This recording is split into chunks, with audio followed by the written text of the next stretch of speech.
শিশুদের বেশ কিছু জটিল রোগের চিকিৎসা হচ্ছে জিবি হাসপাতালে। বিশেষ করে যেসব শিশুর জন্মের পর থেকেই মাথায় জল জমে থাকা বড় হয়ে যায়, সেই সব শিশুর সফল অস্ত্রোপচার শিশু বিভাগে হচ্ছে। এছাড়াও RSBY প্রকল্পের সুযোগ সুবিধা প্রদান, বিপিএল কার্ডধারীদের সুযোগ সুবিধা প্রদানে কাজ করে চলেছে জিবি হাসপাতাল। বৃহস্পতিবার এজিএমসিতে আহত এক সাংবাদিক সম্মেলনে এই পরিষেবার কথা বলেছেন শিশু বিশেষজ্ঞ তথা শিশু বিভাগের অ্যাসোসিয়েট প্রফেসর সুজিত চক্রবর্তী। তিনি বলেন, কোভিডের সময়ে জিবি হাসপাতালে 100 বেডের জন্য আলাদা বিভাগ তৈরি করা হয়েছে। যদিও এই সময়ে কোনো শিশু এই বিভাগে ভর্তি হয়নি, তবে এই বিভাগ এখনো চালু আছে। অন্তর্ভুক্ত সব সুযোগ সুবিধা জেএসএসওয়াই, আরবিএসকে এবং বিপিএলদের জন্য যেসব সুযোগ সুবিধা গভর্নমেন্টের তরফ থেকে নির্ধারিত রয়েছে সেগুলো আমাদের বিভাগ থেকে প্রসারিত করা হয়। তো এই গত 3 মাসে অক্টোবর থেকে ডিসেম্বর মাসের মধ্যে আমাদের অতিরিক্ত দামি ওষুধপত্র আমরা যে সমস্ত দিয়েছি সেটার কথা তুলে ধরছি। যেমন আইভিআইজি, খুব দামি ইনজেকশন, এইটা 80 জন দরিদ্র মানুষ বিনা পয়সায় আমাদের বিভাগ থেকে পেয়েছে এবং এইটা আয়ুষ্মানের তরফে পেয়েছে। তাছাড়া ইনজেকশন অ্যালবুমিন পেয়েছে 8 জন, সেন্ট্রাল লাইন দেওয়া হয়েছে 22 জনকে এবং পেরিটোনাল ডায়ালিসিসের প্রয়োজনীয় সরঞ্জাম দেওয়া হয়েছে 2 জনকে। এর উপর আমরা এখন অন্যান্য সুপার স্পেশালিটি বিভাগের সঙ্গে কোলাবোরেশনে একসঙ্গে আমরা আমাদের হার্টের মধ্যে স্টেন্ট প্লেসমেন্ট শুরু। সাংবাদিক সম্মেলনে এজিএমসির মেডিকেল সুপার শঙ্কর চক্রবর্তী বলেন, বেশ কিছুদিন ধরে জিবি হাসপাতালে চুরির ঘটনা ঘটে চলেছে। এইসব ঘটনার বিস্তারিত জানিয়ে থানায় অভিযোগ করা হয়েছে। অনেক ক্ষেত্রেই দেখা যাচ্ছে পুলিশ অভিযোগ পেয়ে চোর ধরেছে, কিছুদিন বাদে আবারও ছেড়ে দিচ্ছে। দেখা যাচ্ছে এইসব চোরেদের অধিকাংশই নেশায় আসক্ত, এগুলো ঘুরে ফিরে আবার চুরি করছে। কিন্তু এতে করে হাসপাতালের বহু মূল্যবান জিনিস চুরি হয়ে যাচ্ছে।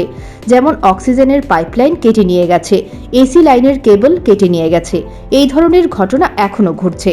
এর স্থায়ী সমাধানের দাবি জানিয়েছে মেডিকেল সুপার। ঘটনা এটা নতুন নয়, জিবি হাসপাতালে বহুদিন ধরে এই সমস্যাটা চলছে এবং চুরিগুলি ভয়ঙ্কর চুরি। শুধু যে মানুষের লাইনে দাঁড়ানো মানুষের পকেট থেকে ওনার মানি ব্যাগ নিয়ে যাচ্ছে, কারো জিনিসপত্র নিয়ে যাচ্ছে, শুধু এগুলি নয়, আপনারা জানেন আমাদের অক্সিজেনের পাইপলাইনও কেটে নিয়ে যাচ্ছে। তারপরে যে আমাদের এসিগুলি আছে, বিভিন্ন স্পিড এসি বিভিন্ন জায়গাতে আছে, এখানে যে কপার পাইপ থাকে সেটা কেটে নিয়ে যাচ্ছে।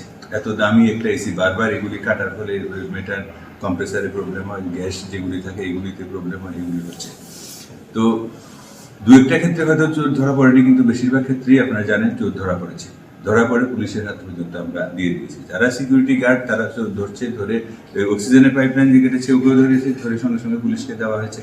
তারপরে যারা ওই দিন টাকা নিয়েছে ওদেরকেও ধরেছে, দিয়েছে। আরেকদিনও আরেকজনের মোবাইল নিয়ে গেছে, মোবাইল সরকে ধরেছে, মোবাইলও উদ্ধার হয়েছে, পুলিশে দিয়েছে। তো ওরা ওদের কাজ করছে।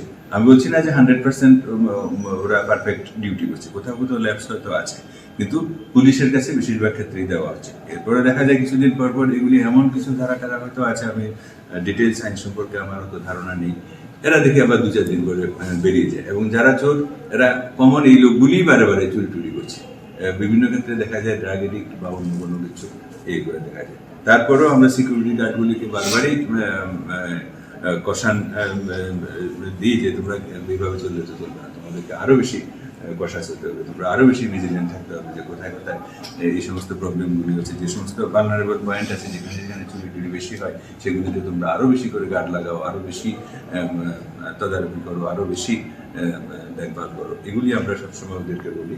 তারপরে এগুলি দেখার জন্য আমাদের আরএমও সাহেব আছেন, সিকিউরিটির পার্টটা আরএমও সাহেব দেখেন। তো আরএমও সাহেবকেও আমরা অনুরোধ করেছি আরেকটু বেশি ওনাদের ইয়ে করার জন্য। আরএমওর আন্ডারে ওয়ার্ড মাস্টাররা আছে, তারাও ওদেরকে দেখে, ওদেরকে আমরা বারবার করছি। আমরা চেষ্টা করছি যাতে এই ঘটনা বারবার না ঘটে। সাথে সাথে আমরা কমন মানুষের কাছেও অনুরোধ রাখছি এবং বিভিন্ন জায়গাতে আমরা। সাংবাদিক সম্মেলনে উপস্থিত ছিলেন শিশু বিভাগের প্রধান Sanjib Debbarma. Bureau report, news prime Tripura.